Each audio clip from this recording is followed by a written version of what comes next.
Hello. Gaia, you say hello. Hello. It sounds like children's television. Hello everybody, we're... Maybe it is. It is children's television. You think it might be? They just got onto the wrong webinar. Ah, yeah, okay. Well, maybe there's a camera that's outside our window filming us for this kids' TV. So we're John and Gaia. I'm Gaia, and this is John. I'm John. Speak a bit. Actually, we're going to waffle a little bit at the beginning because we can see that lots of people are joining as we talk. So as I look, it's going up by one every couple of seconds. So as people join this kind of big webinar room, there's actually hundreds of you sitting there already. In fact, just to make sure that you are there, if you could just say hi to us, please. I didn't quite hear you. Just lean in a little bit closer to the microphone and say hi. No, actually, you're all on mute. We can't hear a flaming thing. But I like the idea that you might have been saying hi to your computer or phone or whatever it is. Yes. So this is, welcome to this webinar. We're going to be here for about 90 minutes. And we're talking about fuck it in times of trouble. And whilst people join us, I just want to tell you, I was thinking about what trouble I've been going through today. And I can't say it's that heavy, but my main bit of trouble was the shirt I was wearing. Ah, yes. You didn't like that shirt. No, I didn't. I'll be polite about me and my kind. I was wearing a fat boy's shirt. That's not polite, is it? Somebody of a larger size's shirt. So I was wearing a shirt, a button-up shirt, that was kind of so big. It's like a tent. You know those tent-like shirts that you see that kind of cover up the fact that you're very overweight? So I'm not really overweight. I'm a stone overweight, aren't I? Two stone overweight. No. Which one? Less than a stone. A stone and a half. No, less than a stone. Not less than a stone. You're very kind. It's not true. I'm probably about a stone and a half to 2 stone overweight for my ideal svelte shape. And but I was wearing this shirt that was given to me as a present. Yeah, we've been hearing about that for the last 10 years or so. My usual svelte shape. As it disappears into the past. So I'm wearing this shirt, this kind of tent-like shirt, which I didn't realise when I put it on was so tent-like. But I'm wandering around. We went down to the coast today to see our accountant. Our accountant lives on the coast. And we go there, and she's all relaxed and tanned, isn't she? Yeah. And she says to us... She's very, very thin. She's very thin. She's wearing very high heels. Very tight. She doesn't wear big tatty shirts like me. So very kind of thin clothes. She's thin clothes, she's tanned, she's relaxed, she's at the coast, she's at the beach. Not on the beach, they don't have a meeting on the beach, in her office. She looks at us and she says, she has to talk about taxes. I think we are more relaxed than her. No, you're going to ruin my story if I... okay, sorry. So she tells us about our taxes, and as we cough and splutter, she says, oh, you're not looking very well, you two. You're looking a bit pale. And that's the situation, really, isn't it? Yeah, you're raising your eyebrows at me. Let me continue my tent. You need to finish about your shirt. Okay, how many people? Blimey, another 40 people have joined as I've even started to tell my tent shirt story. I think it's John's tent shirt story that's attracting people into the webinar. Anyway, they're feeling the vibe of the great story coming. I need to get on. So let me just complete this thing about. Let's see if we can drag this story I don't for want to drag 90 it on. minutes. I don't want to tell it. So this thing, it actually made me feel really uncomfortable. It was like I felt it was weird. This kind of billowing shirt around me, it kind of lowered my self-esteem by a couple of notches. And I tell you, so it was weird. I just felt like too overweight and too... The thing is, it was billowing so much that people must have thought I was much bigger than I actually was. I actually wanted somebody to walk along the street and kind of lift the shirt up and say, my goodness, you're thinner than I thought you would. Or, you know, if there's an accident or something and I had to cut through my shirt, they'd have gone, my goodness, he's not so obese as I thought he would have been. And so I went through all those thoughts today. And here's the weird thing, and this is the end of the shirt story. Yeah. We went to lunch today. I normally went to this little kind of cafe. I'd normally have a little slice of pizza. Yeah. You know, because I'm kind of trying to watch my weight and not have too much. What did I order? 2 pizzas. No, I didn't. Not 2. I ordered a full pizza of sausage and extra mozzarella, which was much fattier and heavier than I normally would, because I thought, well, what does it matter? I'm wearing my billowing tent shirt. Nobody's going to notice. So I reckon I put on more weight than I normally would have done because of my shirt today, which I took it off about 2 hours ago. I threw it in the basket, and I'm now wearing a tighter shirt, which makes it feel a lot more comfortable. That's very nice. Okay, so I think A lot of you are in now, so we can get going. So we're talking about, as you know, times of trouble and times of struggle. And there are a lot of you out there. We've got hundreds of you there, so I'm just really, really weird. I'd love it if we could see each other and see how many people there are there. This is a slight visualization of all of us together in this kind of gig-like experience that we're going to have. You can put your arms out like in the pictures and go, yay! You could. I'll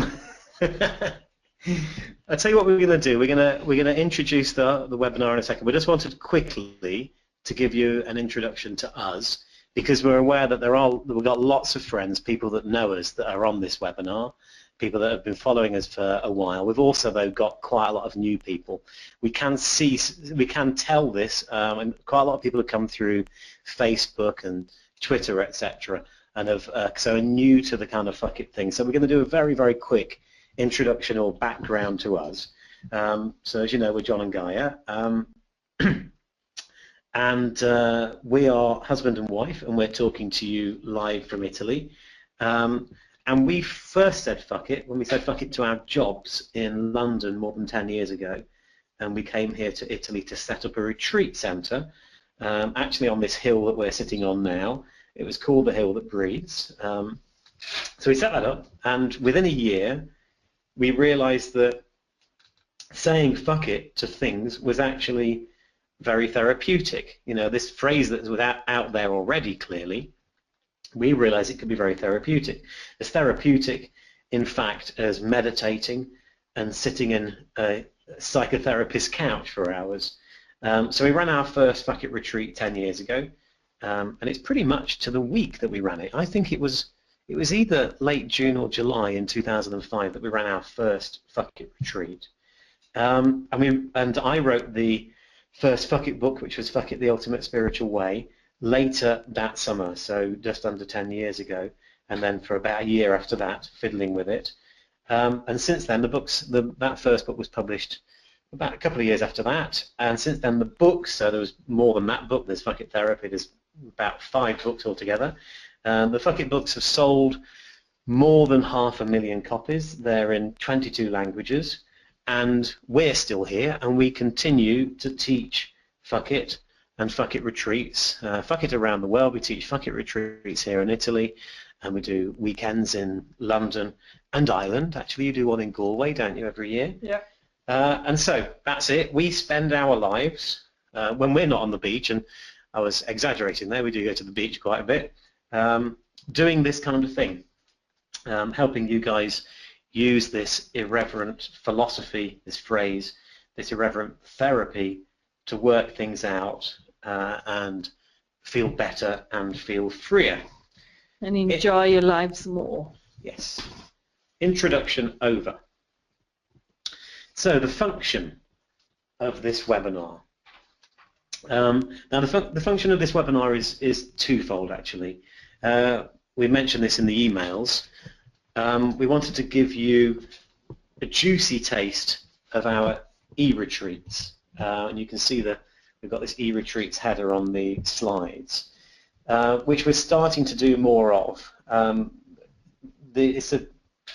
We've been doing Fuck It retreats, as you know, as we just said, for more than 10 years, and we wanted to be able to provide the same kind of teaching to a wider audience and to people who couldn't get over here to Italy or couldn't afford to get over here to Italy for a week. So that's part of the idea, to provide the same kind of teaching and the same experience with us beyond the books and everything else, a kind of much more live, real experience.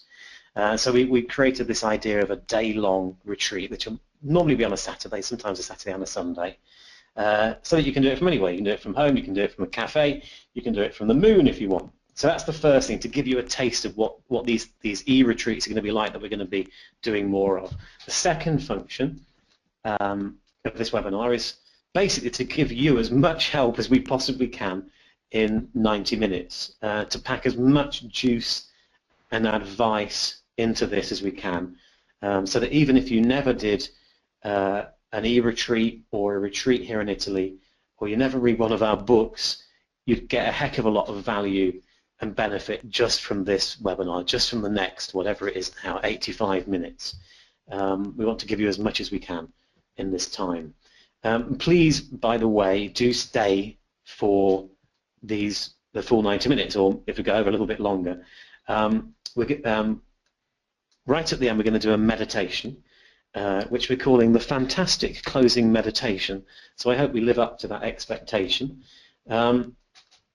Actually, one thing to say before we ask you guys a question is that I, John, will be probably talking quite a bit more than Gaia during this. I'm chuffed that Gaia's able to join us, but I tend to do more of these kind of things, the online stuff, and Gaia is increasingly applying her total magic, and Gaia is an amazing, don't blush, she's an amazing healer, she's an amazing therapist.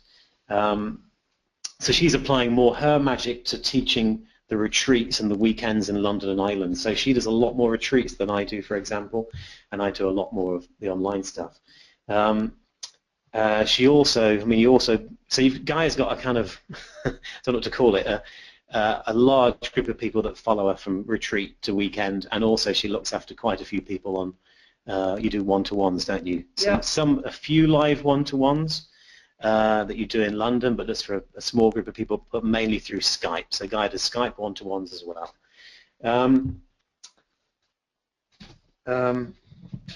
Yes, so we wanted to ask you a question. Starts this process and this 90 minutes of exploration together of fuck it in times of trouble with a question.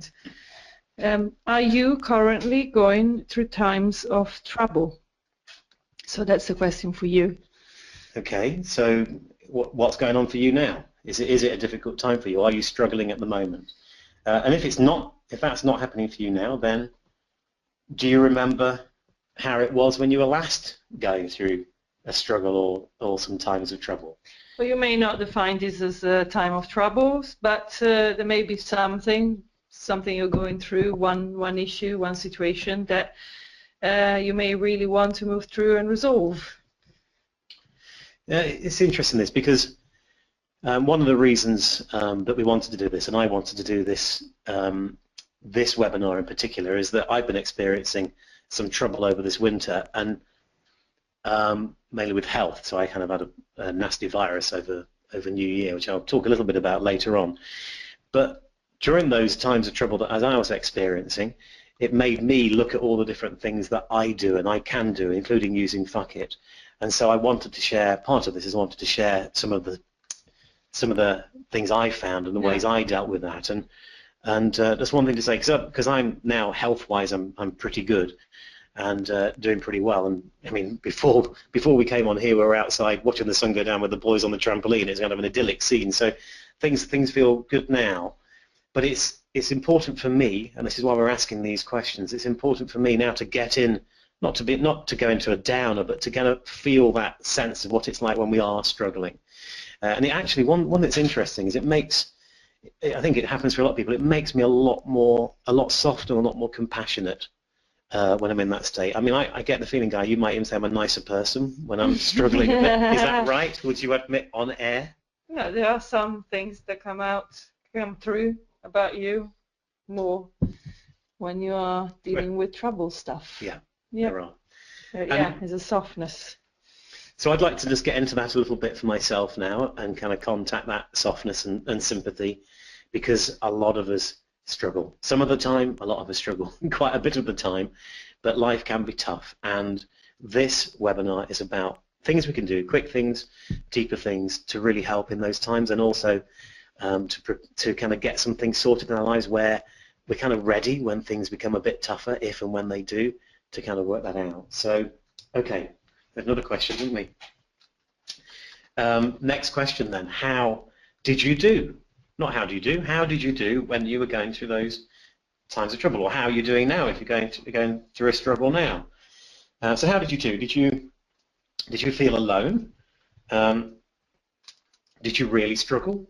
Did you think you were losing it? It happens. Did you think it would never end? That happens to me. And then last couple of questions for you, so really think about these. Did you have a strategy? Or if you're going through a struggle now, do you have a strategy? And it may be a strategy that you really know. You may do things naturally that you're not aware of, but do you have a strategy? Did you have or do you have help? So your strategy is a way to help you through difficult times, things that you might do, things that you might say to yourselves. And clearly for help, it's whether you have someone, whether you have someone else, whether a friend, family, whether it's teachers like us, whether it's through books, whether it's online stuff, whether it's a therapist. Do you have help when you need it, when you're struggling? Because I think the truth is that very few of us have either the right strategy or the right help on hand to get us through big struggles and times of trouble. And that's kind of what we're here for tonight, to introduce to you, to share some ideas with you, because we do have a fuck it strategy for times of trouble. That's what we're talking about tonight, and we're going to share that with you. So this fuck it strategy for times of trouble, we're going to look at what we're calling quick improvers first, and they're the things that you can do easily and quickly that really help when times are tough. Then we'll be looking at going deeper, when we look at the source of our troubles and some deeper solutions to help us work through them. And then we'll be discussing being ready, and as it says there, or how to develop habits in normal times that serve you in troubled times, which of course is half the game. Strategies feels a little bit too kind of contrived and businessy maybe, but we'll keep that word for now. Getting your strategies ready before you hit the tough times. Yeah, you can call it getting in touch with things that really work for you. Yeah. Yeah. So we're going to give you a taste of some of the fuck it practices that we teach to enable us and the people that we teach to be ready, to kind of implement some change in our lives that really help when things become tougher. And then we're going to end with that fantastic closing meditation. Plus, somewhere in there, probably very close to the end, if not right at the end, we're going to open to some questions. So as we go through, if you've got a question, do note it down. And if you have got some way to note down, whether on the computer or whether pen and paper, do get that handy and write as you go. If there's something that really strikes you, write it down. But if you've got a question, and write it down, and you can actually tap it in. This is how we'll do it, basically. We won't be opening the I don't know what the mic, so we're actually going to see you type it in, we'll read it, and then we'll answer it. Okay, but that's a way off now. Okay, so we're going to start then with quick improvers. The first one, so i.e. the things that can help us get through times of trouble, the things that are quick and easy, things that we can say, things that we can think. So the first one of the quick improvers is the fact that we all go through times of trouble. And it really helps to know that, that we're not alone. So we all go through times of trouble. One of the most healing aspects of the retreats that we run here in Italy is turning up with another 24 other people and discovering that other people who might all look kind of, I don't know, what other people look like when you turn up at these things. They look happy, they look sorted, they're kind of confident.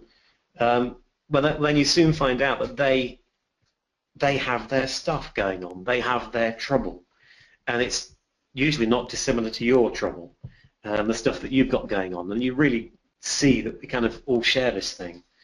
I'll tell you what we did a couple of days ago. We asked our Fuck It Club members, the Fuck It Club is, well, at a certain level, of people that have been to a retreat with us before.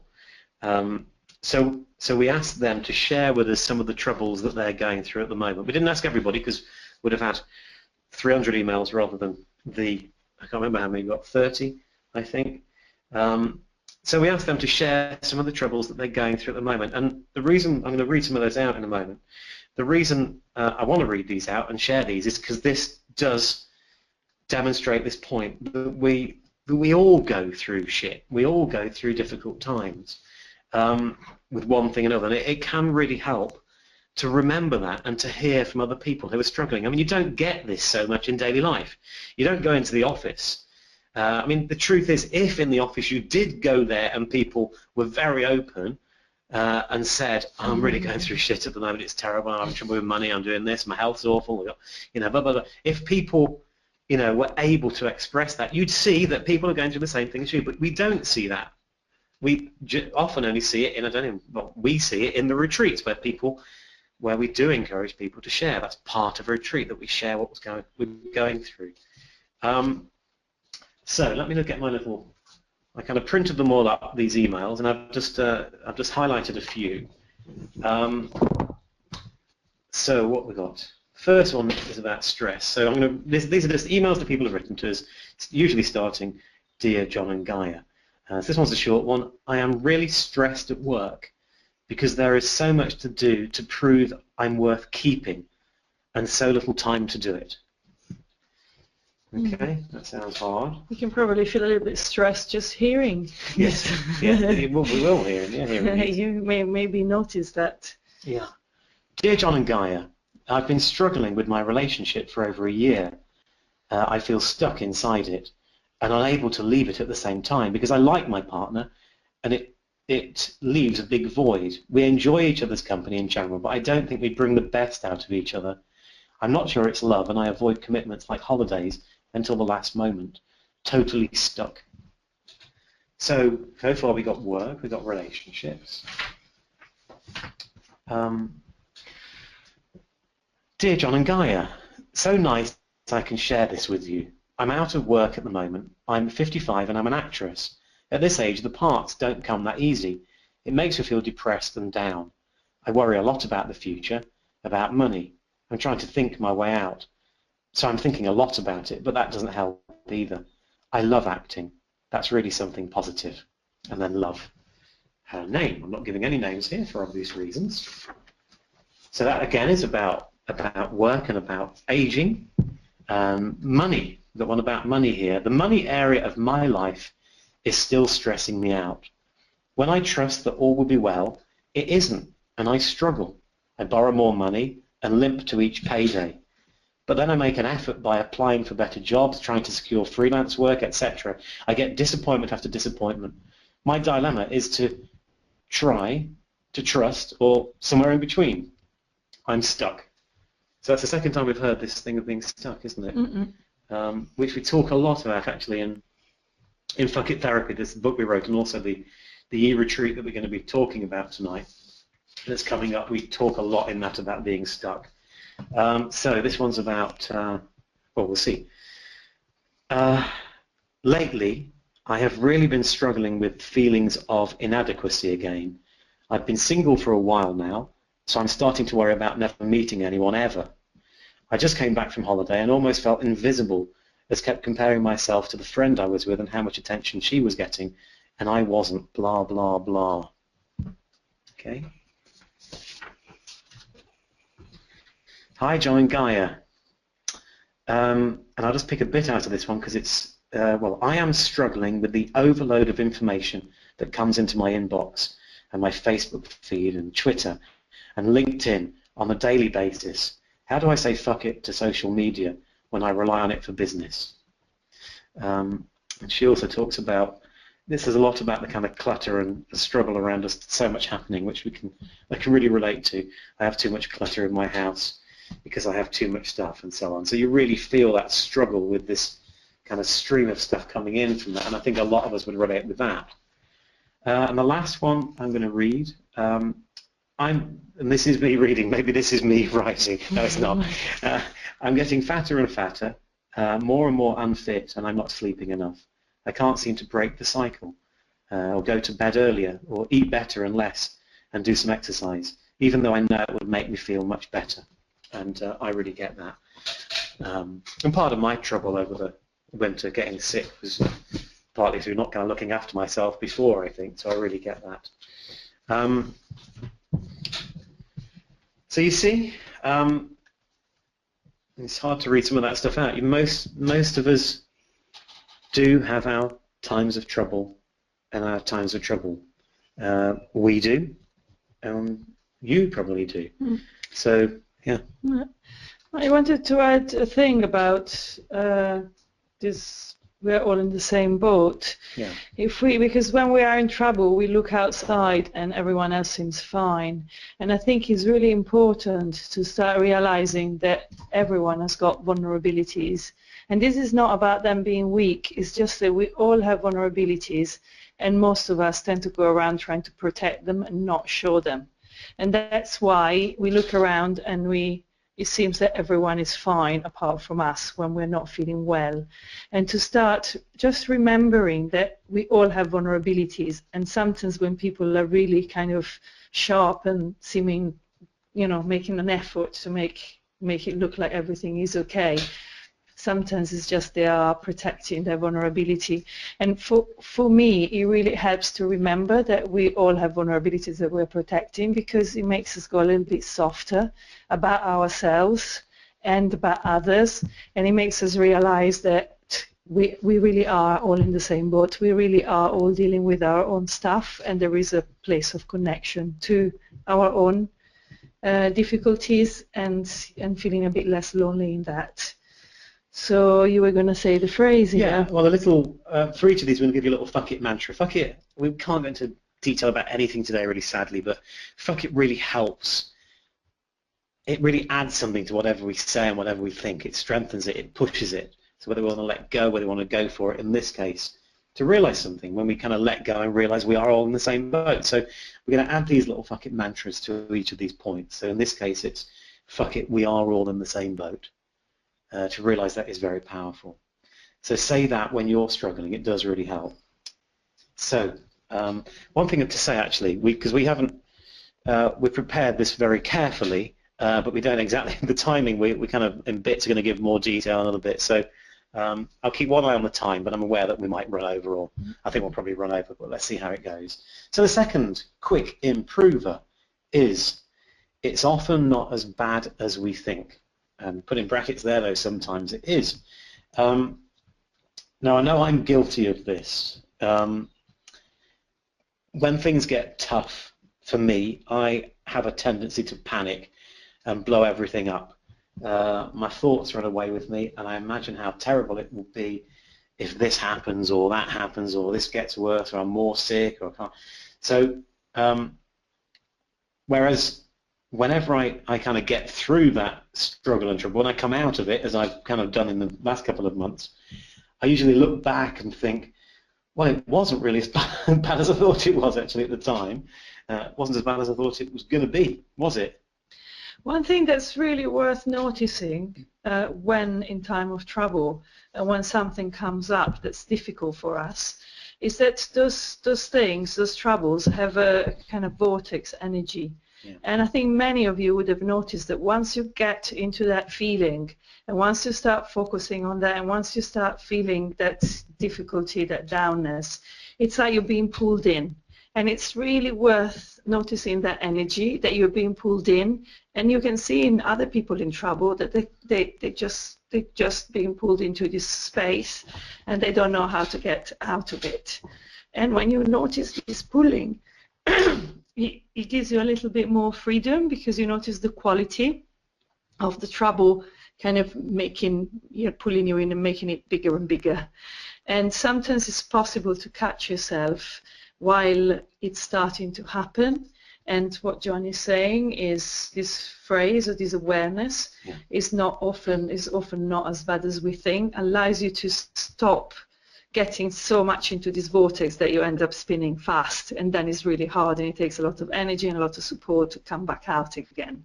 And when I come out of it, I feel like a bit of an idiot actually for panicking so much, or really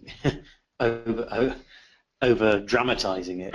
I mean, of course, one thing to say, of course, there are going to be times when things are really bad, and this is the bracket. Sometimes it is as bad as we think. Of course, awful things happen to us and people around us, and so we're not underplaying that. What we are saying, though, is a lot of the things that we really struggle with and worry over and blow up, they can be hard, we can be suffering, but it's usually not that bad. Yeah. So you can take a breath and have that phrase just so that you stop on your tracks for a moment and you can get back to yourself and take a breath and feel your feet on the floor and just wonder, even as a question, is it as bad as I think? Because often it's not as bad as we think. And even if it is bad, to be able to stay out of that pulling vortex of panic, of everything is terrible, everything is dark, here it is again, what's wrong with me? If we manage to just take a breath and stay in this awareness that maybe it's okay to feel here and now, then suddenly, even if the thing is big, it's like we can retain our togetherness, not as a protection, not as a hardness, not as a trying, but feeling something in you that's actually okay. And that stuff really informs us of what's possible. Once we are in that vortex, in that spiral, everything looks the same, everything looks impossible. Great. So we got a fuck it mantra for this one, which is fuck it, it's not that bad. Okay, so you can use that as your fuck it mantra for this one. So fuck it, it's not that bad. A nice little drawing there on the slide. And if it does feel really bad to you, maybe you can just have that little question. Maybe it's not as bad as I think. Because maybe you wake up tomorrow morning and something else happens.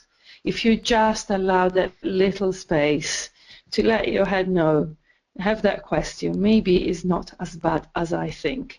And then some little bit of curiosity comes in and something opens and energy moves, and just maybe tomorrow morning you wake up and something else is available. That takes us nicely into number 3, so the third quick improver, which is that things usually improve. And in brackets, again, sometimes they don't. So this is another one that's really blooming difficult to remember when you're in the thick of it. I love that picture of the glass heart. Yeah, it's lovely, isn't it? Because although it's broken glass, it's like also the heart really makes us feel, oh, I want to kind of hold it and hug it and protect it. Yeah.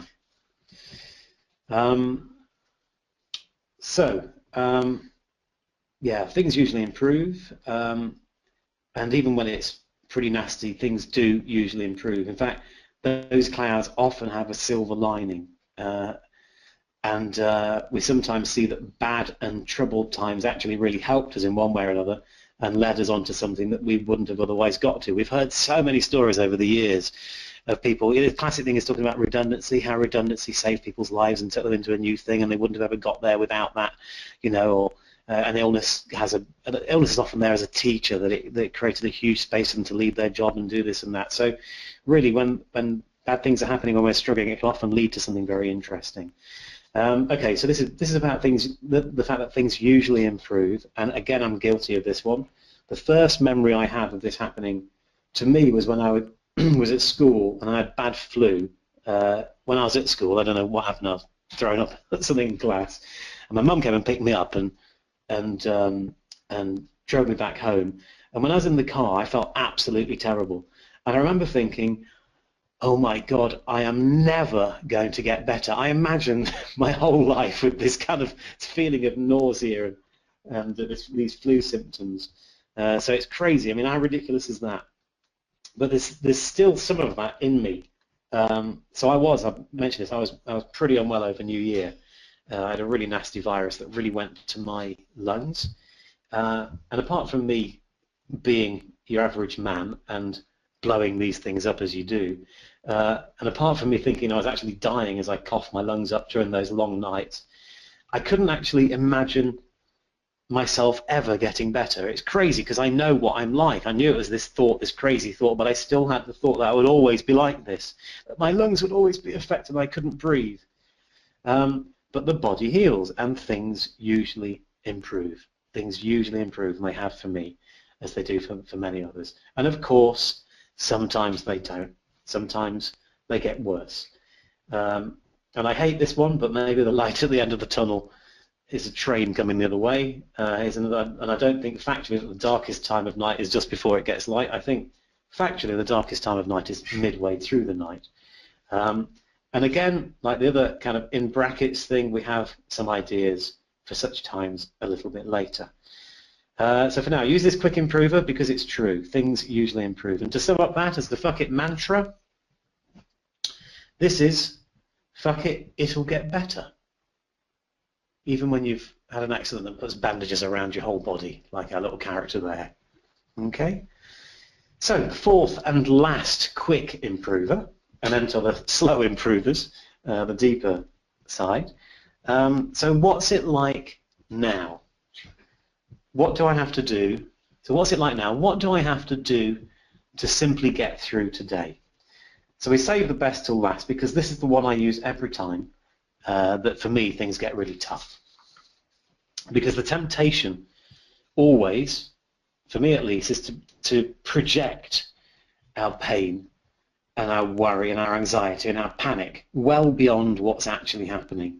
And that can be totally overwhelming. So it becomes a guy was talking about the vortex, a real vicious circle of the thought process. And I can really see how this works with just physical pain and discomfort. Just, if you take the kind of lung thing, so it was really kind of giving me asthmatic symptoms. Now, the pain or the discomfort in the now was one thing, and it can be uncomfortable, but it's usually manageable. It's usually, if you kind of go, okay, what level of pain do I have now? Can I get through the next 5 minutes? It's usually a yes. It's usually a, well, it's a 5 or a 6, and I can get through the next 5 minutes. So it's usually okay in the present. But what do? We start to project it. I can't, we start to panic about it because we're projecting it so much. What if this doesn't go away? What if I'm like this for the next, 3 months? I can't be like this for that long. What if it stays forever? So just ask yourself, what's it like now? What's the situation now? Can I get through this? The feelings I've got, this difficult situation, the depression I'm feeling, these problems I've got, can I get through it now? Can I get through it over the next hour? Can I get through it over the next day? Because we usually can. So this is a really cool one for me. When it feels overwhelming, bring your attention to now and today. Chunk down reality to the slimy slot, to the time slot of today. And that means basically taking one step at a time. And that's what I do. I always have. I remember at school, I'm going to go back a bit again, when I really wasn't enjoying school and I had a day full of disgusting, awful lessons and I couldn't bear the thought of the whole day, I had a technique, I had a strategy for that thought when I woke up in the morning that I couldn't bear the day, which was, well, what have I got for my first lesson? Can I get through that? And the answer was usually yes, and I wouldn't look beyond it. I'd just take that first step and think about the next step later. So our fuck it mantra for this one is, fuck it, one step at a time is enough. Okay? I like the bit of saying to yourself, well done, at the end of the day, yeah. For step by step going through the day, if it's been a difficult day or something's come up, to say, well, well done, Gaia, well done, John. So you can do that to yourself right now. Even if it's not been a particularly troublesome day, there would have been times in the past where you were in trouble and you went through the day and you, one step at a time, or maybe in other ways, you just got through that day. Or maybe it was today, or maybe it's this particular patch that's really hard. So just take a moment and say to yourself, well done, well done, and say your name and notice how that feels. Because we spent so much time telling ourselves off for all the things that we have decided we're doing wrong. So just take a breath and notice that it's the evening and you've gone through the day and you've done what you needed to do. And just say, well done, and your name in your head, and notice how that feels. Okay.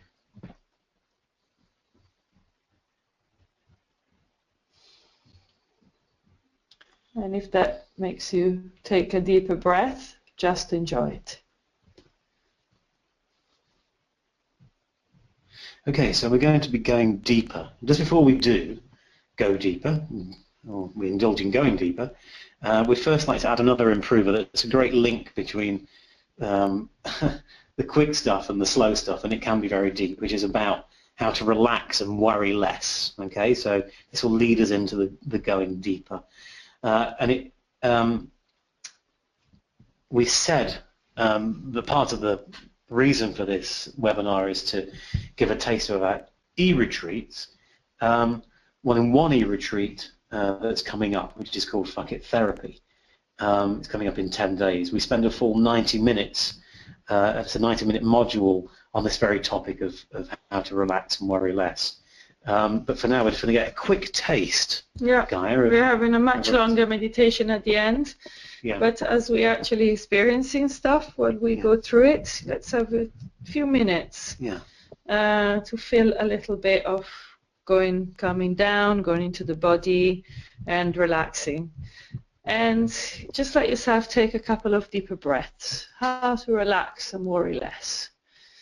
We're going to keep this simple, just really getting the feeling in the body. So take a couple of deeper breaths and notice how that feels.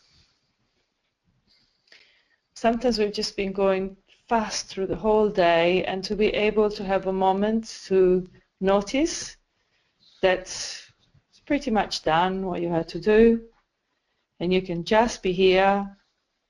And if you're sitting, just feel the feet on the floor. Just notice the ground here for you, holding you, the chair you're sitting on, supporting you. Notice if you're letting it support you.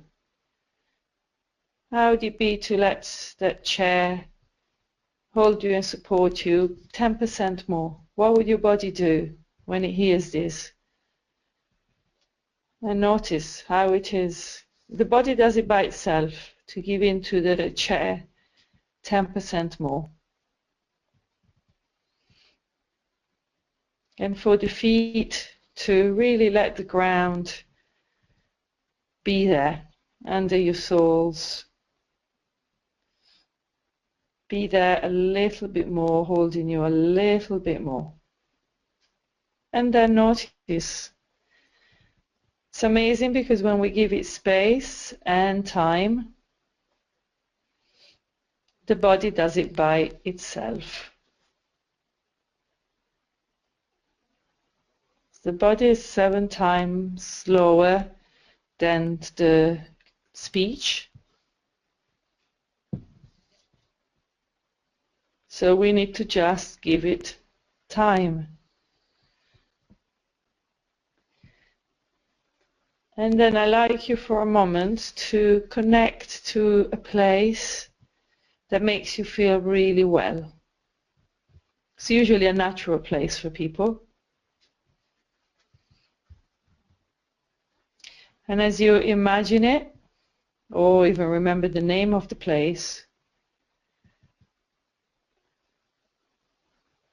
just feel what that does now to your body. Remembering that place, and even better, imagining you are in it, feeling that ground under your feet. If it's a beach, it would be sand. If it's wood, it would be earth. Let yourself feel that. Under your feet, the air on your face, the sounds coming into your ears, the sun perhaps touching your whole body. And notice how that feels in your body.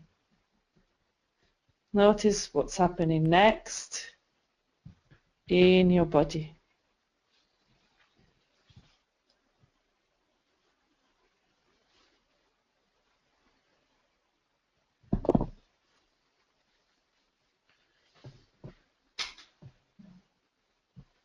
Okay, thank you, Gaia. So relaxing and tuning in, and going in, is a key. It's a key thing that we teach, isn't it? With our Fuck It retreats. and in the e-retreats that we're doing. And it's clearly also another good way to respond in times of trouble, to relax ourselves down. So that skill of being able to relax and go inside and find a calm and gentle place, and a place that feels good is very, very important. Okay, so we are going deeper as you're going deeper. And so the first aspect of going deeper is what's actually going on here. So what's actually going on in the situation you find yourself in? So this is a kind of bringing of consciousness to the situation. It's a facing of the facts. So if you're struggling with money, how serious is the situation? Is it a minor problem, or is it a Greek scale problem? If you're not feeling well, are you just tired, or is there an underlying problem that you should be looking at? Is there something deeper about your situation that you're not currently seeing? Is the fact that you're not able to sleep indicative of something else going on? Is the fact that you're eating more, so this one's for me folks, an invitation to look at things in your life that aren't really working? Okay, so this is an invitation to really look at the situation, the thing that you're struggling with, to really look at it and face the facts of it, to look at what's underneath anything that might be on the surface. And again, to add fuck it to this, because it gives more power, because most of us are reluctant to look at what's really going on when times are tough, we can say, fuck it, I must face the facts. And to make sure that when you're open to facing or to starting to feel what's actually is going on, that you are gentle on yourselves. Because when we try too hard, we just get tighter. So the experience we just had, that you get in touch and you slow down and you actually give yourself something that makes you feel okay right now. I used a nice place, but you can use the image of a face of a friend that makes you feel well, or anything, something you do in your life that reminds you that you really are okay. And you first get in touch with that okayness. And from that place, we are more inspired. So from that place, we can allow just a little bit to get a sense of what's troubling us. And sometimes we get flashes, we get ideas, we notice, we just get a sense a little bit of what's going on in a way that's not pushing, it's not hard, it's not judgmental, but there's still a possibility to open and receive some information or get a sense of what's actually happening for us. So if later you want to try that, or if next time you notice some trouble is up, and you just go, okay, for a moment, wait a moment. So it's not like hiding or pretending it's not there, but allowing yourself a little bit of support, a little bit of connection, a little bit of time to first feel in touch and okay, and feel your resources and remember, and really letting your body notice that you're safe and you're here and it's okay. And then once you are in that place, then allow just a little openness to that trouble and notice what comes up as a new insight or a memory or a connection, and then you can start following. So it's not about problem bashing, it's not about pushing yourself, it's not about judging yourself. And that's a completely different approach that allows you to remain in touch with okayness, and at the same time get a new insights and a kind of a truth check, which is also very important for us to then start kind of taking a new path and checking out new options. Okay. And so moving on to the second aspect of going deeper. So the second deeper part of this exploration is, what can I do to improve this, whether today or over time? And clearly we're covering a huge range of stuff. Our troubles can range from, we talked about money, health, relationships. And by the way, if you've got something to scribble with, it might well be worth scribbling down something now, because it's amazing once you've relaxed a bit, which with Gaia's help we have, and once we've really started to look truthfully at what's going on to cause our struggle or trouble, which we just have, it's amazing how easy it can then be to see the practical and sometimes not so practical things that we can do to improve things, whether that's straight away today or over time. So just start to write down, maybe in the situation that you're in at the moment or you have been in recently or that you know you get into, write down some things that you know you can do to improve that situation or improve your response to that situation. So some examples. If you're feeling down, for example, what can you do to improve the situation today? So you could go for a walk, you could call a friend. Now we know that if you're really depressed, it's hard even to move, and that's actually where fuck it can really help. So I use fuck it to kind of get me going, fuck it, I need to go for a walk. If you're really struggling in your relationship, what can you do to either improve the relationship or improve the place that you're in within it? So maybe agree a time to talk things through or book a weekend away or something. So note a few things down for yourself. It can be really powerful to, once you're in there, once you're seeing it, once you're relaxed a bit more, once you're not in that vortex, to start to think about things that you can do, sometimes quite quickly, to improve it. And this is a very powerful point, because just to work out what you can do, you know, it can really help. You can actually get a little action plan together, because the problem is, the very nature of times of trouble and struggle for us is that it's very natural to kind of freeze in those situations and feel incapable of doing anything. So to remember that we can actually just do a few things to help does really help. Yeah. If you notice this slightly frozen place, the movement, it's really helpful. This feeling, even starting with the thought, fuck it, I can do something here, it's like an awakening from this stuck place. And it may be just simply going for a walk. But when we feel in that stuckness and that frozen and that nothing is moving, this moving, this going, I can do something. So that is our fuck it mantra for this one, isn't it? So the mantra is fuck it, I can do something here. I do have the ability to move. In the end, I'm not frozen, I'm not paralyzed. Yeah. I can move even in this difficult situation and improve things. Okay, and the last of our going deeper points then is, what can I do to feel better now? So just doing the last point, actually, of making a little list of the things you can do to improve things will probably make you feel better now, knowing that you can actually do a few things. But what other things could you do now to feel better? So again, make a little list. What can you do to feel? What could you do to feel better now? Now this is hard practically for us at the moment, but maybe it's going to the beach, maybe it's going for a walk, maybe it's going to the cinema, maybe it's treating yourself to a trip to the shops. And sometimes this is the most important thing, to just do a little thing that makes you feel better. Like we did earlier, you know, the relaxing and getting in touch with something that feels nice.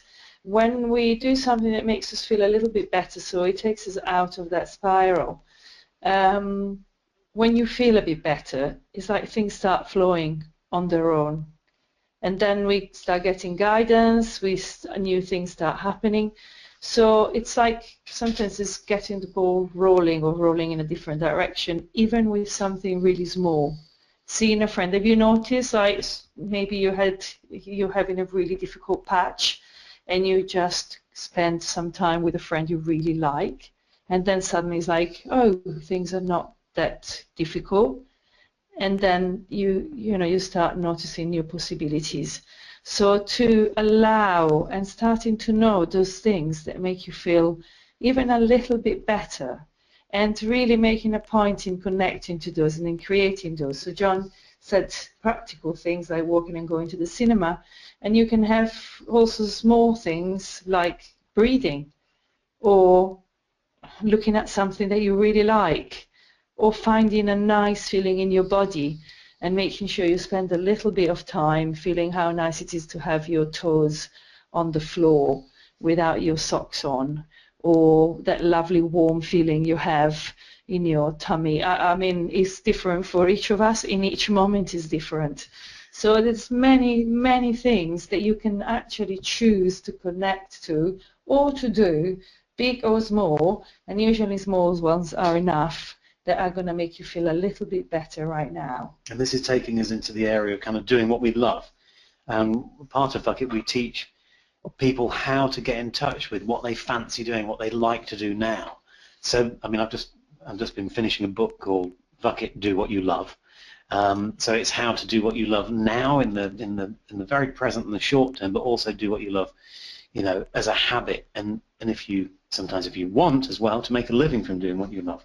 But for now, for this thing which is about how we can feel better now, what could you do that you love? How could you do more, generally in your life, stuff that you love? So to do this, you have to put aside all thoughts of obligations and shoulds and oughts, and that in itself is a key Fuck It process. So putting all that aside, how could you do more what you love? Because doing what we love more does create amazing virtuous circles. It makes us happier, it makes us healthier, it actually makes us more successful when we're doing what we love. In fact, this is another one that we talk about a lot more in the one of these e-retreats that's coming up, the one that's called Fuck It Therapy. We talk a lot about, we're going to spend 90 minutes actually, another module of that, talking about how to do what you love in your life. But for now, just ask yourself and resolve to ask yourself the next time that things get a bit sticky and a bit shitty, what could I do now that I love to make me feel better? Maybe it's putting on some loud music and dancing. Maybe it's getting some ice cream and getting out a box DVD set and watching telly for 8 hours in one sitting. Because we can feel better now, and we can allow Fuck It to help us do that too, with a Fuck It mantra, which is, fuck it, I can feel better now. So, okay, how are you doing out there at the moment? We've been coming up to the hour. You enjoying it? Are you feeling better, knowing that there's a whole range of stuff that you can do when you're struggling to get through it and feel better? Because now we're going to look at ways we can really be ready for those difficult times. So this is the stuff that we do to kind of train ourselves in readiness, so that we're kind of getting habits in place. So this is being ready, or how to develop habits in normal times that serve you in troubled times. Just like the UK Chancellor of the Exchequer, George Osborne, was saying in this last week about normal times, I perceive that there are normal times when we can fix the roof and sort ourselves out and get ready. Maybe they don't exist, but you know what we mean. I say we as if it's me and George Osborne speaking, and I wouldn't like to be on the same stage as George Osborne anywhere, particularly with George Osborne. But anyway, so let's say if normal times is not something that exists for you, let's say relatively normal times. Now we're transforming our teaching of the main Fuck It weeks that Gaia and I teach together, the Fuck It Classic weeks, and soon to be called Fuck It Helps weeks. We're transforming this year to by looking at how Fuck It can help in relation to our headset and our body set. So just going to explain a little bit about this and then give you a couple of tips to improve your headset and body set in the good and normal times. So what's your headset? So most of you will know what headset means, apart from kind of stereo headphones. Our attitudes, the way we respond to situations. So we develop our headset over our lives through a variety of means, of course, whether it's conditioning, what we're taught, what people tell us, our learning, and our attempt to change bad habits into good, for example. What's our body set? So body set is a little less obvious, but the head, or the mind, and the body are intimately linked. So that what happens in our minds will affect our bodies, and vice versa. What happens in our bodies will deeply affect our minds. It means that you can develop your body set in a way that will not only help your physical health and your body, but will impact on your headset too. So we can develop habits. This is the point of this being ready and getting ready, being ready part of this webinar. We can develop habits that vastly improve both our headset and our body set. And habits are, the word habit is very important. Habits are hugely important. So a positive habit is something that you've trained in, or maybe you have naturally if you're lucky, but you're usually trained in so you no longer have to think about it, or you no longer have to use any willpower to do it. Because the problem with willpower is that it's a finite resource. This is something they've discovered relatively recently. It's a finite resource. We have so much willpower every day, and then it runs out. It usually runs out for a lot of us about 11 o'clock, just before kind of tea and biscuits. So given that it's a finite resource, we don't want to use it on things that we don't have to. So you only have so much of it every day, and it is the reason why I eat biscuits late in the morning or in the afternoon. If I trained, though, in a habit to eat only an apple in the afternoon, then I wouldn't need willpower to resist any biscuits. Habits are our rules that we no longer have to think about obeying. It's just like the fact that I don't have to use willpower not to commit serious crime. I don't need any willpower to do my qigong in the morning because it's a deep habit I have. I just do it. We don't need willpower to clean our teeth in the morning. We just do it as it's a habit. I mean, imagine if it wasn't a habit and you had to go through this every morning. It's like, oh, I really should clean my teeth, but I just can't be bothered. I don't feel like it. It's so boring, all that kind of brush. It's so tedious. Oh, I know I should do it, but maybe I can do it a bit later. Maybe I'll do it, just after my 11 o'clock tea and biscuits. Yes, I'll do that. I'll leave it till a little bit later. That's how nightmarish it would be if we didn't have that habit in our day. So basically, that's a habit that helps out. Habits basically help our headset and our body set. And having good habits of headset and body set in a variety of ways vastly improves our ability to cope in troubled times. So it's a habit that does help when we hit difficult times, like the various headset or body set habits. So they help when we hit difficult times or when we're struggling. So for us, for example, we have the habit of walking an hour a day, don't we? Yeah. We've done it for, I don't know, 2-3 years. We walk 1 hour every day. It's a rule. It's not a question. We just make time for it whenever whatever's going on, and we do it. It doesn't require any willpower. So that's a habit that helps us when we hit difficult times. So if we are struggling, if we're too busy, if we're facing something difficult, then our walking in the hills around here clears our heads. It gives us a break. It gives us time to be together as a couple and talk things through. And it does keep us fit-ish, and so on.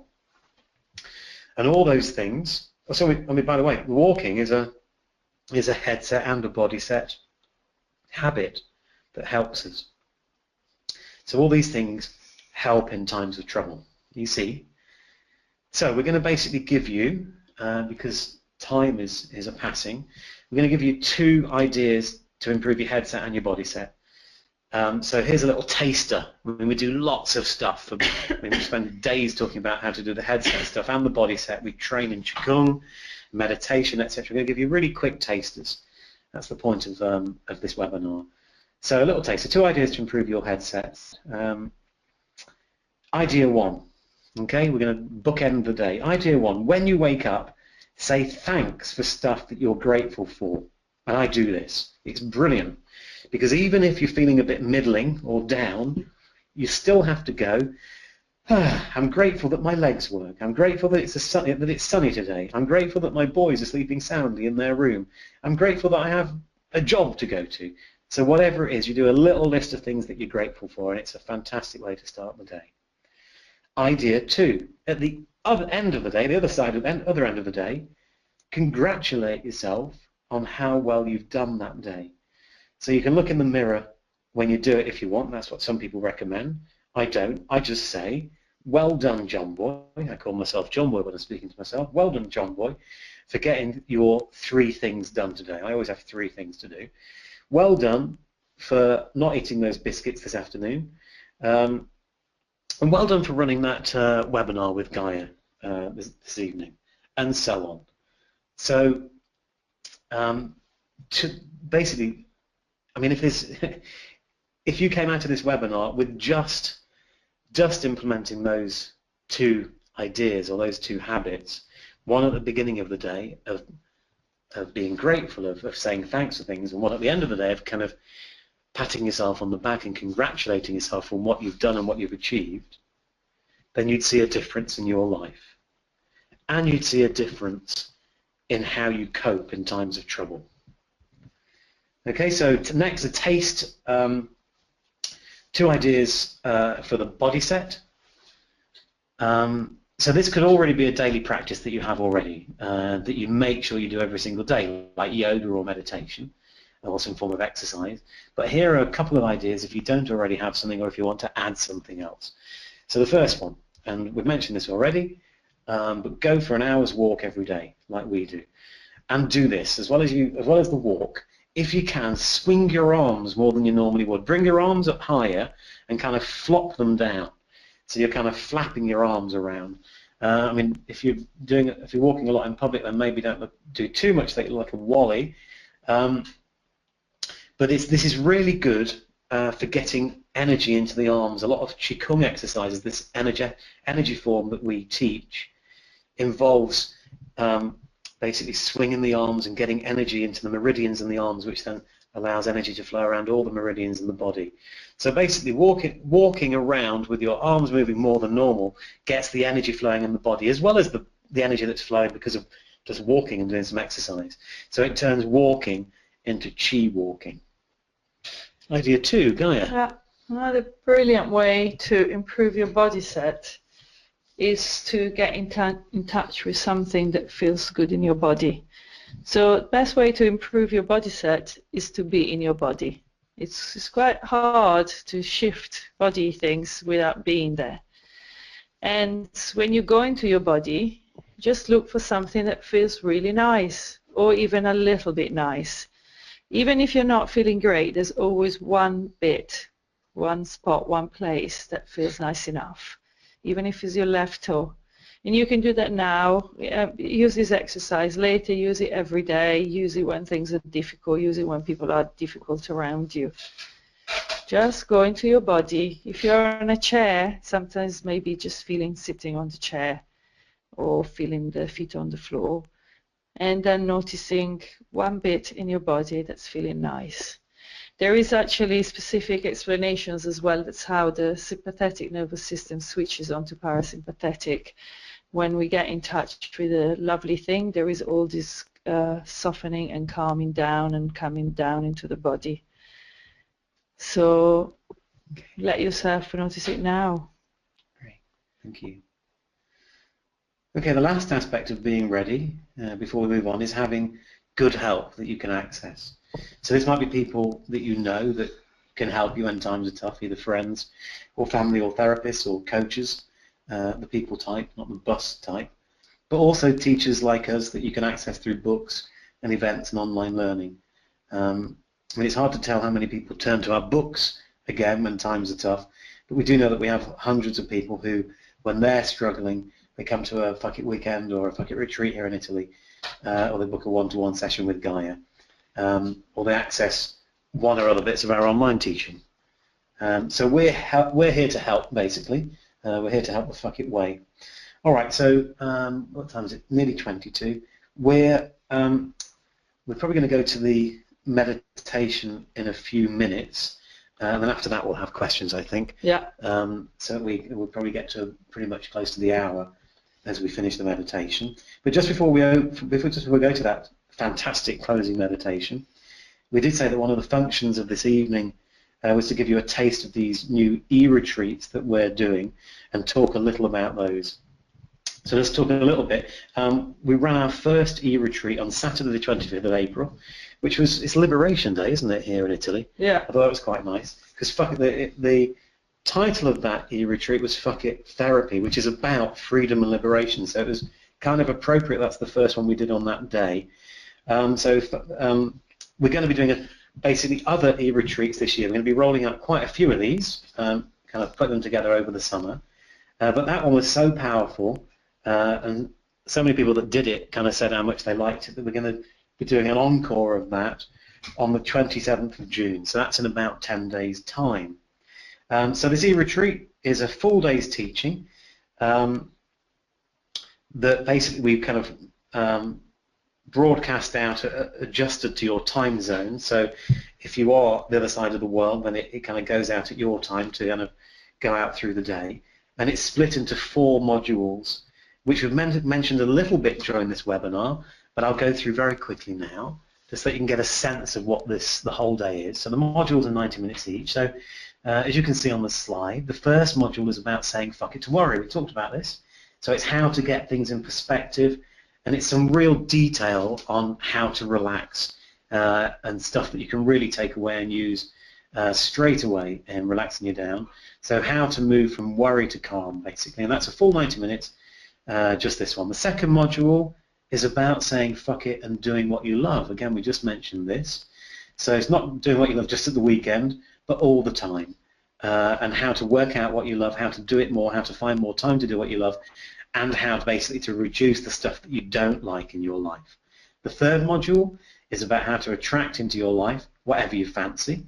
That would include how to attract into your life some easier and more positive times if you're struggling. So again, 90 minutes of real detail of how to do that, including the kind of key manifestation, which is what this is teaching, is about concentrating on the what, but letting go of the how, for example.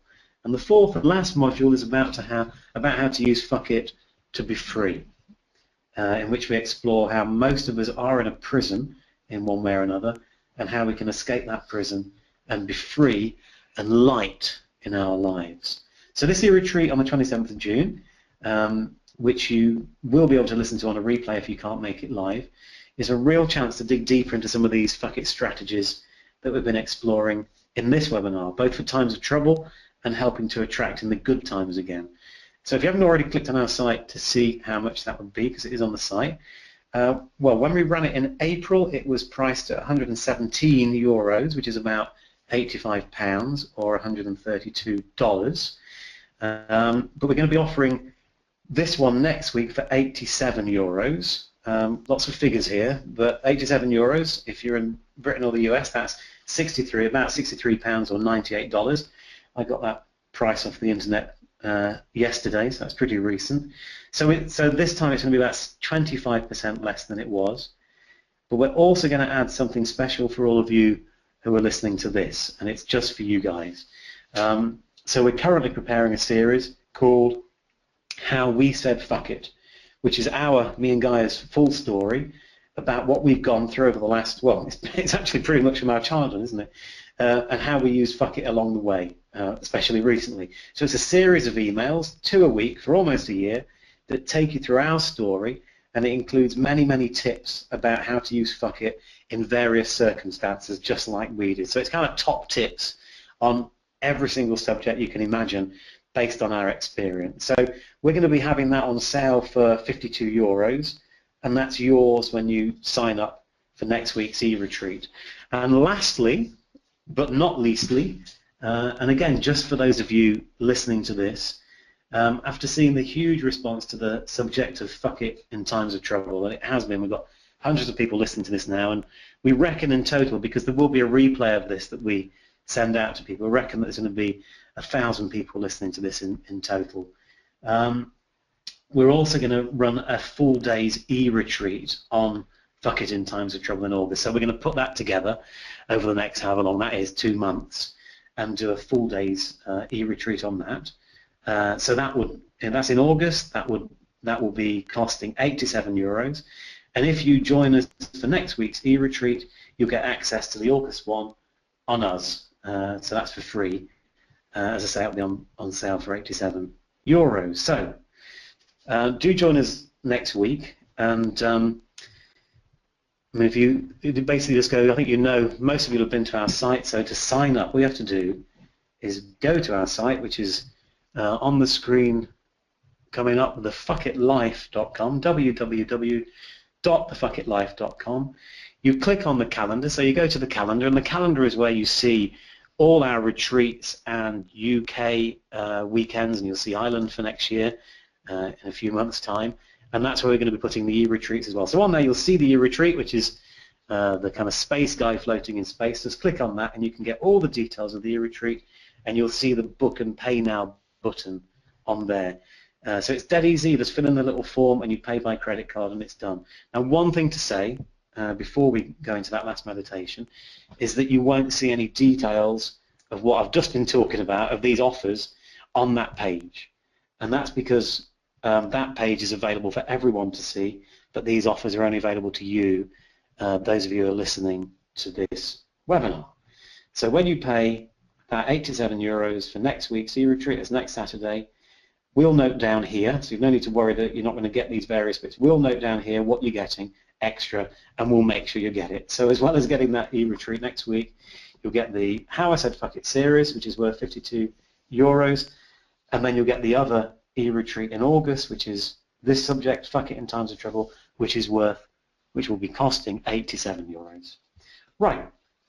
So we'll just leave that slide up for a bit, for a little longer, as we go into this final. Well, it's not the final closing meditation. It's a fantastic closing meditation because we are going to take questions. Again, if you do think of a question that you'd like to ask, we'll be doing this meditation for probably 10-15 minutes. Yeah.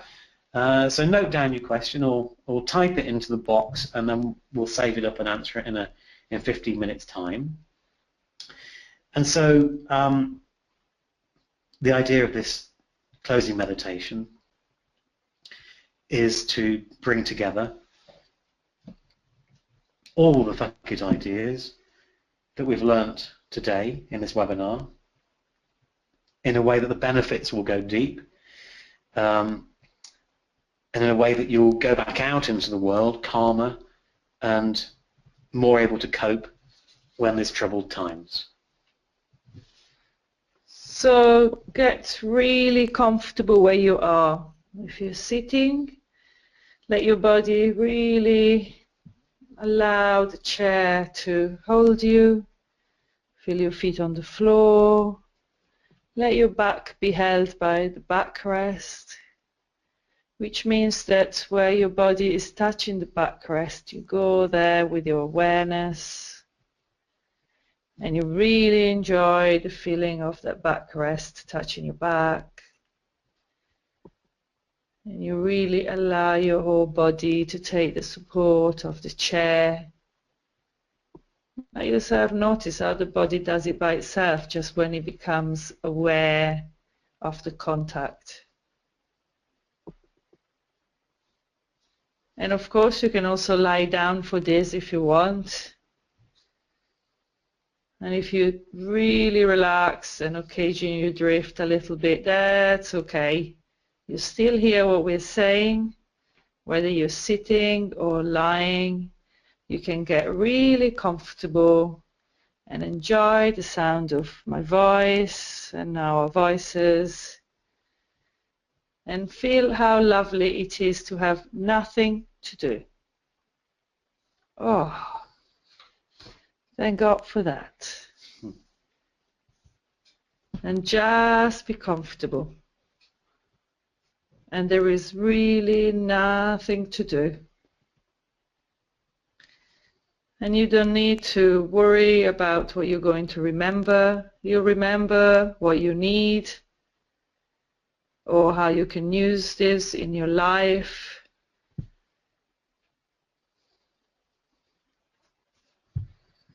Just put everything aside for now, because what's important for you has already gone in.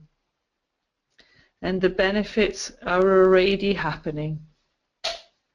You can feel your body becoming more and more comfortable. And you can always listen to the recording of this webinar again if you need to. But there is no need now to think about all that. Just enjoy relaxing more. Feeling your body becoming more comfortable, being held by that chair, or the floor, or the bed if you're lying down, or the sofa.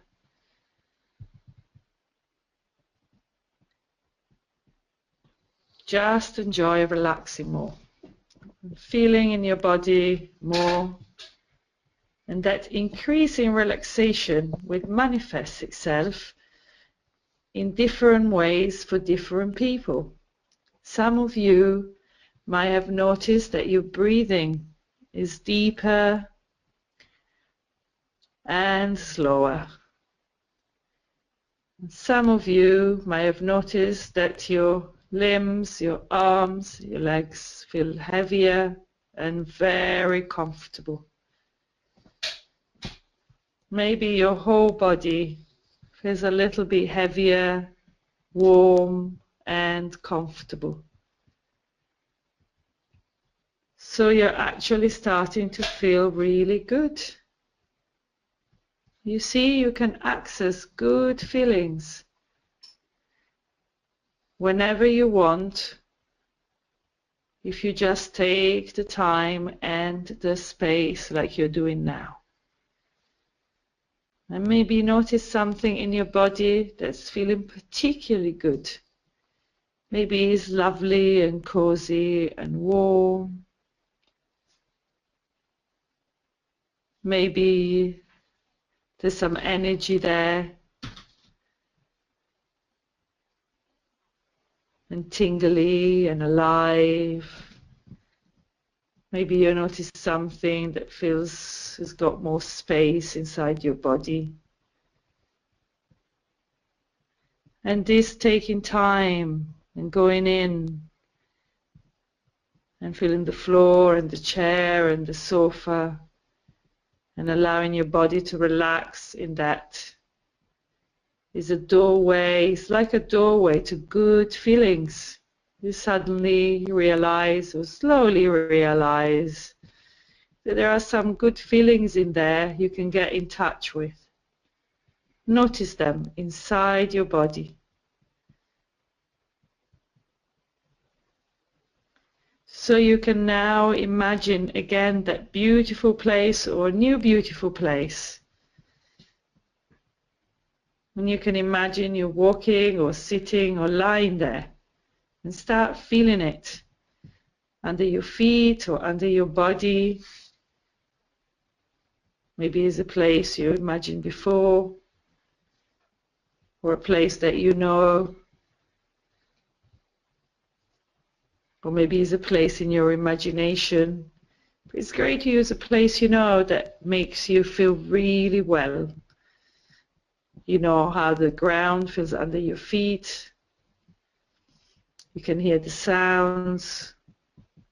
Maybe it's a beach or a field or in the woods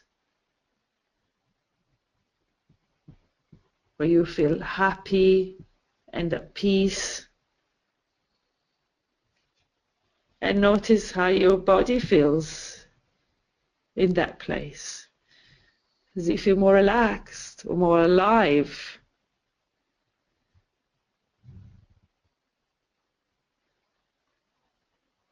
And as you listen to my voice, that's all you have to do now. Just feel those feelings in your body and listen to my voice that helps you relax even more. Reminding you, my voice, of some of the things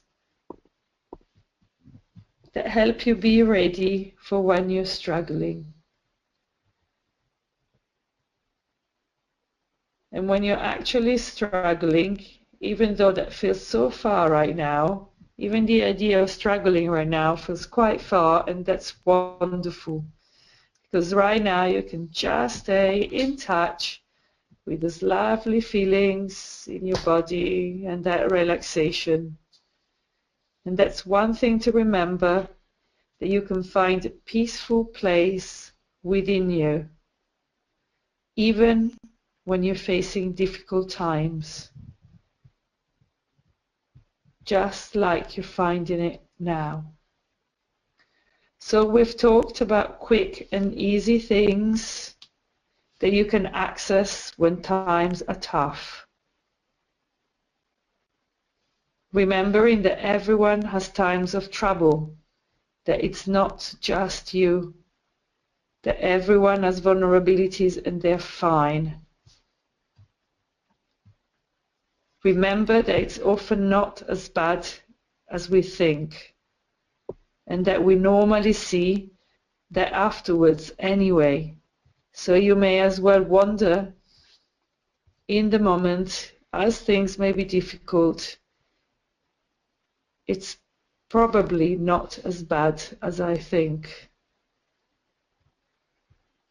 Remember that things usually improve.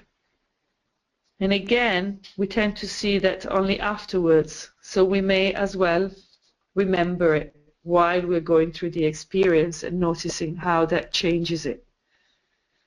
But this is the chance to remember that while we're in the middle of a struggle too, we can connect to that okayness. And remembering that all we have to do when times are tough is to take one step at a time. In fact, even when things are easy, it's lovely to live in that way, one step at a time. Only present moment after present moment. In fact, there's nothing else. So we may as well stay in what's happening now, one moment at a time. And we've talked about how we can explore things more deeply when we're struggling to help us find relief. That we can be fully conscious to what's going on and face the facts of what's happening, but with softness and with self-care, connecting to things that feel okay in the moment, right now, and from that place of more safety and more okayness, just notice what truths come up. And in doing so, we can then ask ourselves, what's possible here? How can things improve? And then give space to possible answers, always with softness. There is no need to push. You just open and ask. Connect. And when you're there, possibilities come up. If you're present in your body while feeling okay, knowing that there is usually something that can improve things, and realizing too that we usually find ways to feel better in the now, whatever is going on in our lives. Whether it's finding something we love, or doing something we love, or simply sitting or lying still like this and finding a place within us that is peaceful right now. And we've learned to do that without expecting to struggle in our lives. We can develop positive habits in ways that mean we're more ready for the times when things don't go so well for us, both to improve our headset, maybe through being grateful for what we have when we wake up, saying thank you for 2 or 3 things that are there as we wake up, and patting ourselves on the back before we go to bed. We look at things to improve our body set. Through a walk, swinging your arms, and through simply getting in touch, making some space to feeling something that feels nice in your body. It's always possible to feel something like that.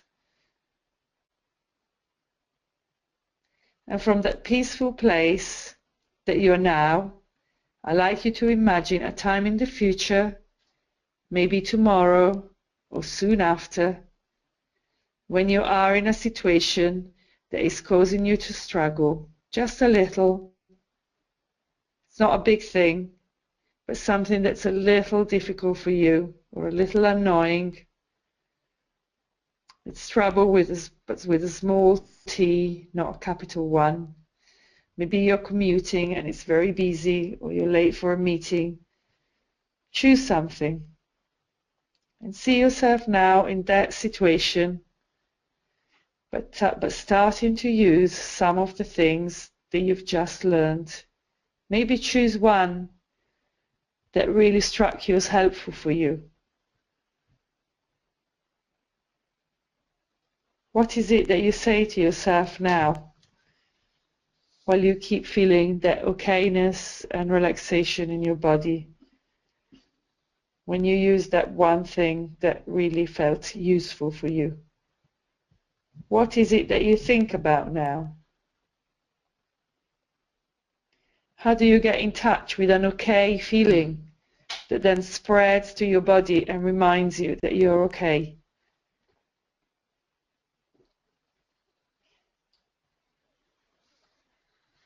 And notice also how you look from the outside. Notice that by using just a little of the ideas that you've learned, that you're more relaxed. Notice that your shoulders are not tight, that your face is softer. When it's okay feeling a bit vulnerable, you're not alone in it. Maybe you can look around and notice that everyone, when they accept themselves, they get a little bit softer. Your face is softer. And you have more of a smile on your face than normal. And you're more relaxed in your body. You're feeling a little bit more alive in there. Notice that. And your mind is a little bit softer, and you know that. And there is more of a fuck it quality to you. And things don't bother you quite as much as they normally would. And things don't matter quite as much as they normally do. And you see that these ideas you've been learning about, and the use of this phrase, fuck it, and this feeling, fuck it. Feel it right now, in you, in your body. That feeling, fuck it, that brings us more alive, that relaxes a bit more. Fuck it can loosen your tight grip on life for a little, and for a very long time too. It can relax you more. It can allow you to notice the bits that actually feel okay right now, and can free you up more and allow you to live life more joyously. And just in the last couple of minutes of this meditation, if you want to go back to the peaceful you in the peaceful place, you can know that at one level or another, these ideas, these words, those words, fuck it, will have a positive and beneficial effect in your life. Just by being more relaxed, caring a little less, pushing yourself a little less, enjoying things a little more, rather than always chasing after things. All this will help you now, will help you tomorrow and every day. All this will help you to savor the good times and ride through the less good times. Because you have some new ideas now, you have some strategies, and you have a new phrase that, even in the very saying of it, takes you to a different part of your brain, takes you to a different state of being, takes you to a different body set, as well as a different headset. And you can, very gently now, start to float back from your peaceful place to where you are physically now.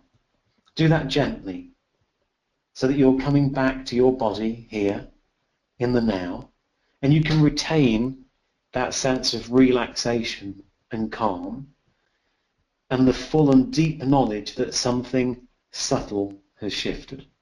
And this is what happens with this work and with fuck it. That there will be a subtle but definite shift in quality to your view of the world over the next few days, that you will feel subtly but certainly better. That you will feel subtly but certainly calmer. That you will feel subtly but certainly healthier. And that you will feel subtly but certainly more alive. Okay, so you're back now. You can have a little stretch. You can wiggle your fingers and toes, and we're going to be moving to questions soon. So very slowly come back, and if you've got a question, please put it. We're pretty close to time is up, so we'll spend, we'll see how many questions there are, but maybe spend 10 minutes looking at questions. Just what I do is I want to thank you guys all for turning up. We want to thank Sue O'Kell for helping us get this together and produce this. And we hope you've all benefited from it, well, enjoyed it first of all and benefited from it.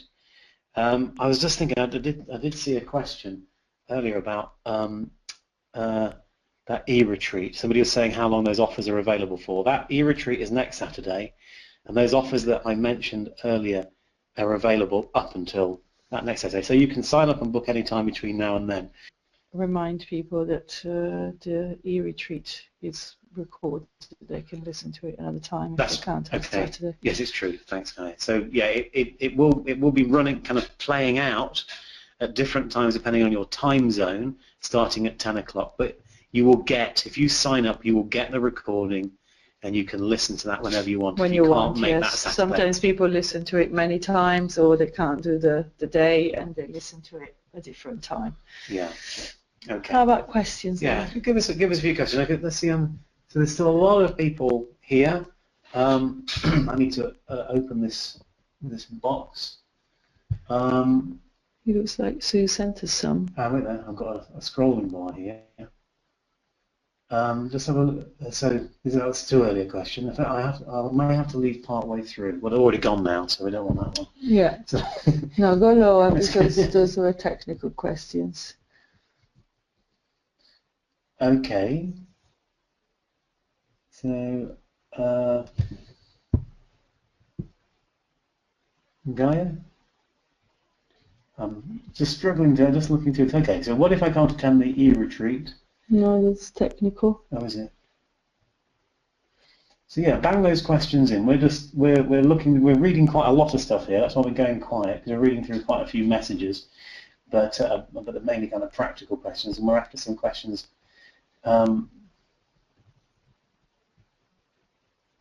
maybe I'm looking. We're looking at the wrong place, Sue. Hi, John. Can you hear me okay? We are. Yes. If you just look in the... Okay, I'm not letting things on. I've forgotten where... I have assigned the questions to you. If you look in the... So basically what's happening now is Sue is is speaking to us, because I've forgotten we had the... You can tell us the questions, Sue. And we will then speak them out, because I can't see the questions, I'm afraid. Ah, that's strange. So do you want to read out some questions for us, and we'll then speak them out, write them down. Questions about trouble. Yes. Yeah, just read them out. And as we're doing this, trying to find the questions, you guys, if you've got a question about how fuck it works in times of trouble, anything we've said tonight, anything about the e-retreat that we've talked about coming up next week, anything about our Italian retreats, this is a good time to ask us. Okay?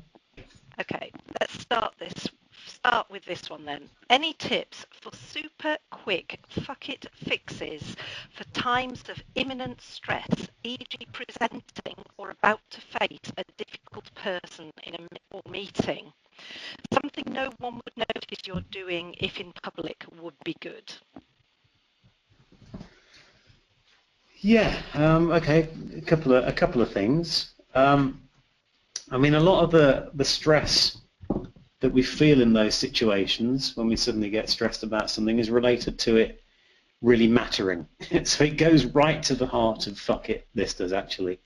And I know about this kind of stress because over these years of fuck it going around the place, I've had to talk in front of massive groups of people at times. A couple of thousand was the biggest. So those kind of moments before getting up and talking or having a big meeting are difficult. So the first thing is a kind of mental process, the headset thing. And the heart of fuck it is really, the kind of core fuck it thing is fuck it, it doesn't matter so much. Because what we're doing is, it's in that moment, it is so important, it's so critical to us. We've invested so much in it, and we think about, oh God, if this goes wrong, if that goes wrong, it'd be awful.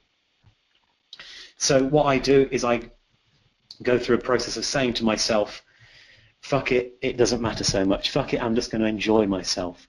Fuck it, if it goes wrong, then it goes wrong. And I have had some very interesting things go wrong over the years, but you just have to kind of be more light around. So I'd certainly use fuck it in a variety of ways for that.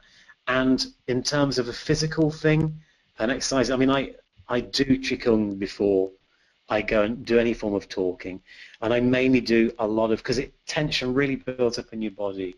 So to try and get that moving out, I do a lot of kind of shaking. I shake out my body. That's what animals do when they're stressed and traumatized. So I just shake out a lot. I shake my hands, I shake my arms. If I'm kind of backstage and there's nobody around, I kind of jump around quite a bit and do some breathing exercises. And that really helps move the stress through. And if you can't be seen doing anything strange, just feeling your feet on the floor really helps. It's a simple way of grounding, but it just brings you back into presence. And just while you do so with your feet on the floor, notice a little bit of the nice feeling of strength of standing on the earth. And that tends to kind of calm things down and make you feel more solid, which is always the best place to be talking from or doing something important. Okay, that question was from Nicola, by the way. Okay, thank you, Nicola. All right, we've got two questions here about bereavement from Chris and Lara. Chris says, do you have any advice for people who are going through bereavement? And Lara says, how do you say fuck it in the face of bereavement? I lost my husband 8 months ago and my heart is broken. I'm recovering slowly, but all help is appreciated. Yeah. What was the name of this last lady? Lara. Lara, you have one thing absolutely right, is the slowly. We need a lot of kindness towards ourselves. I mean, it's interesting because fuck it can be used in many different ways. So fuck it to just having to get better really quickly and just really give ourselves the time to recover, because our life takes time when things are quite big, and you're talking about something quite big. So slowly, it's the kind way. And the other way is in bereavement, something in us generally is deeply touched and also feels worried and upset and worried about life will be without that person. So it's really important to get the space to get in contact with the love and the safety, the love that never goes even when people go. And again, the way I would do it if I were to work with you is to allow you to really feel it, because at some level that support is still in you. And when people go, it's hard to remember or to get in connection with the fact that support is still in you. And that's the beauty of what people live to us. And again, we need some space and some time, because this idea that's all gone is sometimes a little bit too much. And so every time we connect to that, we feel again upset and alone. So finding a way to get in contact with some of that feeling part of us, even without the person. And that makes people feel stronger, a bit more okay, and not so much sense just of loss, but the person left a resource with us, in us. I'm trying to say in a few words, because clearly this is a bigger thing and a little bigger work to do with becoming okay again. But we're talking about feeling, again, feelings of safety and love within us. So you can, both of you asking about bereavement, just sit down and get in touch with that line of love that's not gone, and really let yourself just take time to fill up with it as you're still receiving it, because it really is there, energetically still there. Thanks, Gaia. Sue, I've actually, everybody, I've found some of the questions that we've got a screen full of various things. I found some questions. I'm going to read some questions and then we can answer as well. Is there any way we can answer those questions in writing. Yes, we can if people email us. Is that what you mean? Yeah. Yes, if you do have a question that's really, really, present for you and you'd really love an answer, but we don't answer it tonight, we're not going to be here for that much longer. I don't mean that we're going to die before the end of the evening. I mean, we'd love to answer all questions, just a little bit late. Yeah, so if you do have a question, well, I don't know about email addresses, so do email us. Our email address, you will all know it. You can reply to any of the mails you get. Please email them, and we will answer that as soon as we can. Let me just read a couple of these, though. This is actually not a question, but just some feedback. I hugely enjoyed that, and you guys give great advice. Thanks for sharing your wisdom. That's a pleasure. Thank you, Andrea. Should your books be read in a particular order? It's interesting, this. Well, the two main books we've written is The Spiritual Way, which is the first one I wrote, and I would actually recommend reading that first. Though Fuck It Therapy, which is a kind of wrote that about 3 years ago, it's a more involved book. That's the kind of e-retreat subject about kind of breaking free and becoming more free.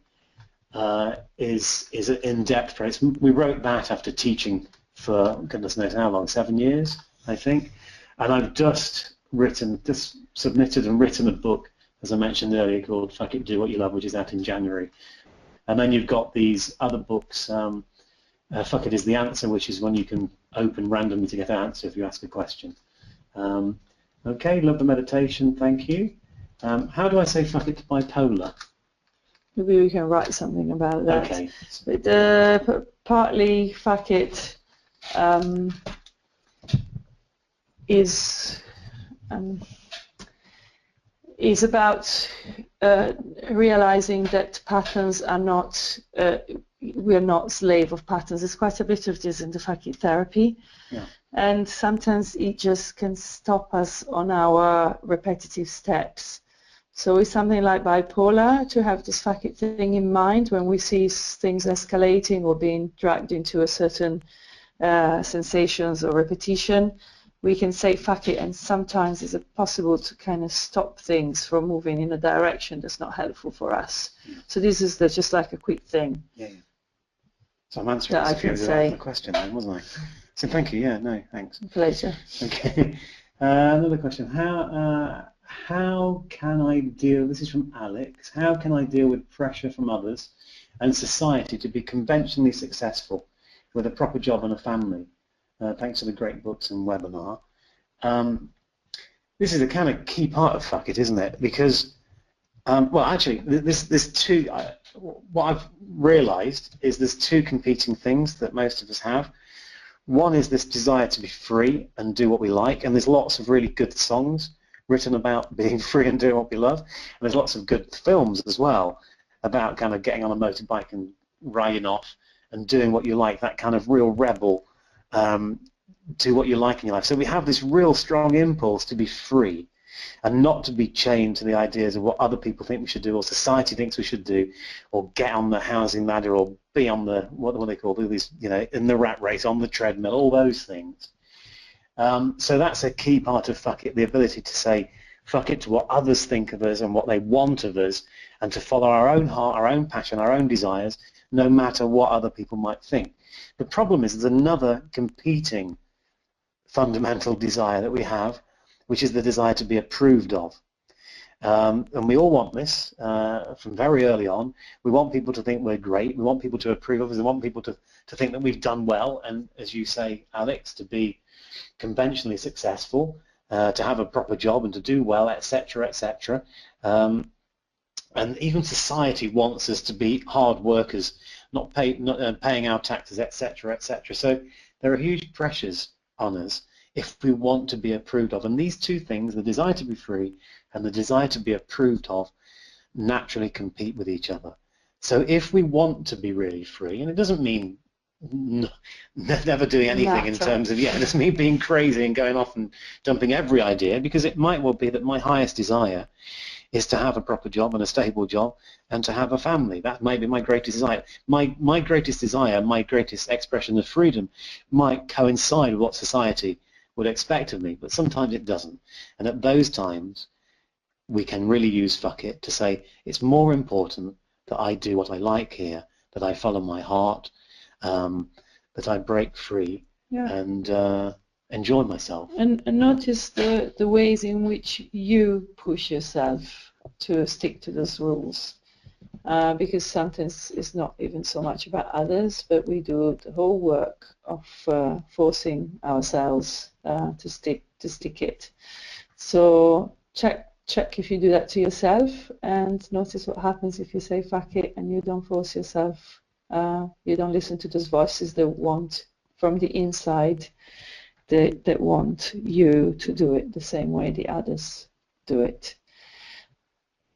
I think maybe, John. Yes. I think maybe it's time to say goodbye, and we'll be very happy to answer the remaining questions on email. So sorry to those that we can see other questions, but if we would like to stop here. So sorry to those that we haven't been able to answer. If you want to simply copy and paste the question into an email and reply to one of the emails we've sent you, then over the next few days we can look at that and give you a personal answer. Yes, we will be happy to do that. Just give us maybe a couple of days to answer everyone, because there's quite a few questions. Well, there may be more now. We've offered that as well. So. Okay. Okay. Tie me to an email for a few days. So we want to say good night. We want to say thank you to all of you who've turned up. This has been it's been fun. We've enjoyed it. We hope you have, and we hope you benefited from it. This is the main thing for us. As I say, I've been through some times of trouble recently, and we really wanted to share what we've learned about how you can actually have a bunch of stuff that you can do when you're struggling, when you're in trouble. Yeah, and it's interesting because life doesn't need and often isn't about being well and perfect and coping all the time, but it can be that we are in a place where we can welcome what's happening, difficult and easy, and still feel okay about ourselves and just move through the ups and the downs without losing that sense that we are okay. And that's probably a more real but also really satisfying way to move with life, through everything that happens. It's a nice opening into the e-retreat that we'll be creating on this subject. I think that is a brilliant thing. We didn't talk much about that, but being okay to be in the place where you're struggling. I mean, that's something that I struggle with, I have struggled in the past with that, which is I just want to get out of it straight away. If we manage to start again? Why don't we do another 90 minutes? I just want to say one last thing. If we manage to touch on a place where we know that we are okay while we're going through slightly shitty stuff, then it's fine. It's possible to accept and to move through, and things come and we find different experiences. Is when we lose that sense that we are okay, that then everything gets really dark and spiraling, and it's much harder. So that's what John and I are here for. We're here also to live and understand our own lives in the same key, and then share it with you. Yeah. So thank you so much for being here tonight. And we hope you can join us on that e-retreat. So it's 10 days time next Saturday. But this has been lovely. You guys take care, and remember, you have your magic words, whether in times of trouble,